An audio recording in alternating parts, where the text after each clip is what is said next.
venom in his veins. Oh, he's a working class man. Hard knock heroes who dropped out of school but thrived in the real world and worked their way to incredible success.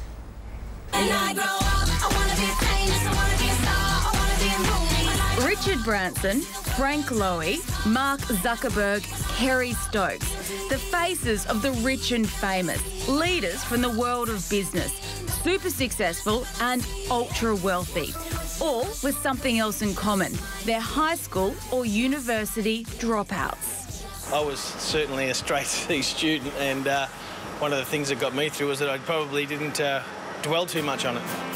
When Tom Potter left school at 15, he was told he was making the biggest mistake of his life. But a passion for pizza paid off, and with a whole lot of hard work, Eagle Boys became a household name, and Tom secured a spot on Australia's rich list. If you don't work your butt off, no matter where you are or what you do, and I'm probably to a certain extent still working my butt off, and something that I enjoy doing. It really is the drive or the people who find their passion that make a success of themselves, not necessarily the ones that got the great marks at school. See these kids working their butts off, cutting fruit and making smoothies. Janine Alice has made a mozza out of juices and smoothies. 11 years ago, she launched her first Boost store in Adelaide. She now owns more than 200 around the world. Not bad for a self-taught businesswoman who used to jump from job to job. It is not the end of the world when you open that letter and it hasn't got the mark you wanted. The reason being is that the only ceiling or the only barrier that is out there is a barrier you create yourself.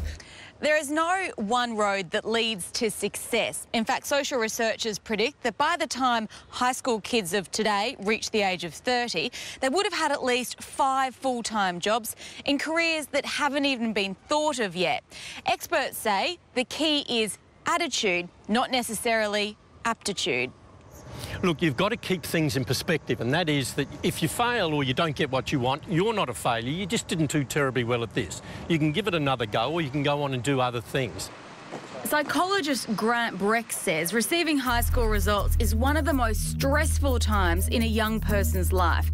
He says if you do well, give yourself a pat on the back. If you don't get what you want, look at it as resilience training for life. It doesn't matter how good a batter you are, life will throw you those curveballs, and you've got to be able to swing, and you'll miss some, but it's not giving up. When people were really doubting me and saying, this is a big mistake, I probably found it as a major motivator. Tom is now on to his next venture, Krusty Devil Bakeries, and is working as hard as ever. His advice: don't be afraid of failure. It's a very long marathon. A career is a long marathon, and if you think you're going to make it big time, fast, or you're going to get rich quick, you're going to be extremely disappointed.